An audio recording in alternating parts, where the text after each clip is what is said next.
E o mundo registrou mais de 17 milhões e 700 mil casos de Covid-19. O número de mortos passa de 680 mil e o de curados de 10 milhões e 400 mil. Na Ásia, os países aumentam a testagem na população e se preparam para mais uma onda da doença. A Europa também está em alerta. No Reino Unido, especialistas ouvidos pelo governo já sinalizaram que, para abrir as escolas, alguns setores da economia terão que voltar a fechar. Alguns são contra a vacina, outros são contra a quarentena. Também tem a turma que é contra o distanciamento social e aqueles que nem acreditam na pandemia.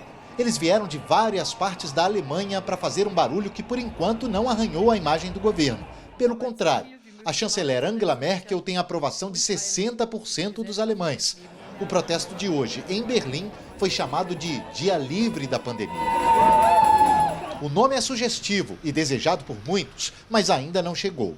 Áreas que estavam totalmente livres, como o Vietnã, agora enfrentam um surto repentino. Testes em massa, atitudes radicais. O governo do país anunciou neste sábado que desde 1º de julho retirou 800 mil pessoas da cidade de Da Nang e que quem ficou será testado, mais de 1 milhão de pessoas. O ponto turístico é o epicentro de um problema que demorou, mas chegou para os vietnamitas. Hoje, o país registrou a 3ª morte por Covid-19. Nós já conseguimos evitar a primeira onda, não há razão para não conseguirmos agora, disse o estudante Bao Long, nas ruas da capital Hanoi. Em Hong Kong, o centro de exposições vai receber pacientes que deixaram o hospital, mas ainda não estão bem o suficiente para voltar para casa.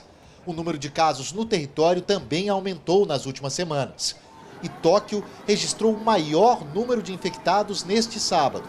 A região da capital japonesa pode decretar estado de emergência, exemplo do que já fez o governo de Okinawa, um dos lugares mais remotos do Japão. Na Europa, todo o esforço é para que o pior dessa pandemia seja mantido no passado. Mas o aumento do número de casos nas últimas semanas é um alerta incômodo para as autoridades. Aqui na Inglaterra, o governo deu sinais de que a reabertura, que nem completa está, pode ter chegado ao seu limite. E que a volta de alguns setores pode exigir o fechamento de outros.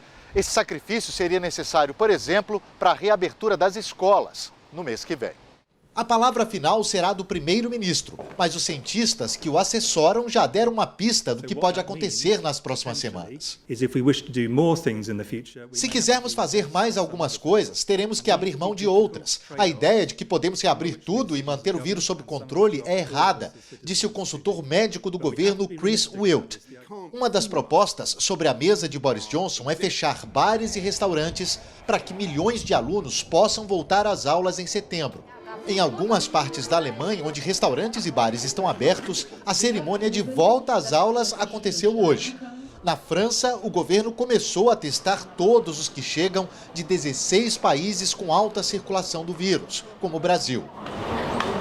Quem estiver contaminado tem que ficar pelo menos 2 semanas em quarentena.